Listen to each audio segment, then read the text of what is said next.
तो बच्चों let's read this question. The question says incorrect statement is, हमें बताना है इन चारों में से इनकरेक्ट स्टेटमेंट कौन सी है। तो देखो यहाँ पर इस क्वेश्चन को सॉल्व करने के लिए जो हमारे की कंसेप्ट यूज़ होंगे वो बिल्कुल डिफरेंट है, डिपेंड करेगा स्टेटमेंट टू स्टेटमेंट। जैसे अगर हम फर्स्ट स्टेटमेंट को देखें तो वो क्या कह रहा है, Sutton and Boveri noted that the behaviour of chromosomes was parallel to the behaviour of genes. तो फर्स्ट जो हमारा स्टेटमेंट है उसमें यूज़ हो रहा है क्रोमोसोमल थ्योरी ऑफ इनहेरिटेंस। यहाँ पर जो हमारा की कॉन्सेप्ट है that is chromosomal theory of inheritance.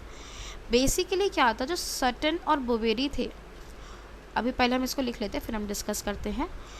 तो क्या था, जो सटन और बोवेरी थे उन्होंने इसमें बताया था कि जो बिहेवियर है क्रोमोसोम्स का वो पैरेलल होगा बिहेवियर ऑफ जीन्स पे।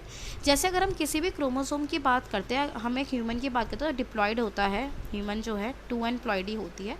तो एक सेट मैटरनल होता है, दूसरा सेट पैटर्नल होता है। इन क्रोमोसोम्स के ऊपर क्या प्रेजेंट होते हैं, जीन्स।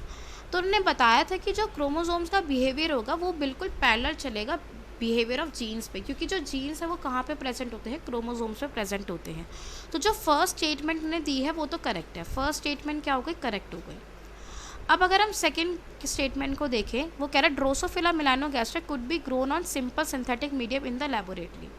तो यहाँ पर जो हमारा की कंसेप्ट यूज़ हो रहा है दैट इज़ ड्रोसोफिला मेलानोगास्टर, जिसे हम फ्रूट फ्लाई के नाम से भी जानते हैं। जो ड्रोसोफिला मेलानोगास्टर होती है वो बहुत ही एक ऐसा ऑर्गेनिज्म है, एक ऐसी फ्लाई है जिसको आप इजीली किसी भी लैब में बहुत ही सिंपल से सिंथेटिक मीडियम में इजीली बहुत अच्छे से ग्रो कर सकते हो। तो हमारी जो सेकंड स्टेटमेंट है वो भी क्या है, करेक्ट है। अब अगर हम देखें यहाँ पर हमें जो थर्ड स्टेटमेंट दे रखी है, talking about the C statement, वो क्या कह रहा है, Mendelian disorders are mainly determined by alteration और mutation in the single gene. ये स्टेटमेंट भी करेक्ट है, क्योंकि जब हम बात करते हैं यहाँ पर मेंडेलियन डिसऑर्डर्स की, तो मेंडेलियन डिसऑर्डर्स में मेनली हम किन की बात करते हैं, उन डिसऑर्डर को हम मेनली डिसाइड करते हैं, डिटरमाइन करते हैं कि वहाँ पर क्या होता है, एक सिंगल जीन में या तो कोई चेंज आ जाता है, ऑल्टरेशन हो जाती है, म्यूटेशन हो जाती है। तो ये ऑप्शन भी हमारा क्या हो जाएगा, करेक्ट हो जाएगा। अब जो लास्ट स्टेटमेंट दे रखी है दैट इज़ डी, उसमें वो क्या कह रहा है, substitution of valine by glutamic acid at the 6th position of the beta globin chain of the haemoglobin molecule cause sickle cell anaemia. तो जो डी स्टेटमेंट है मैं उसमें हमारा जो की कंसेप्ट यूज़ हो रहा है that is sickle cell anaemia. Sickle cell anaemia में क्या होता है, जो आरबीसीज है वो सिकल शेप्ड हो जाती है।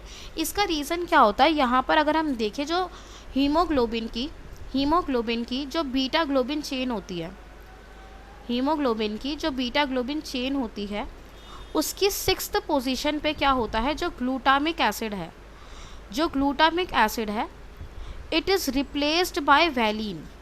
ग्लूटामिक एसिड की जगह क्या आ जाता है, वैलिन आ जाता है, जिसकी वजह से सिकल सेल एनीमिया हो जाता है।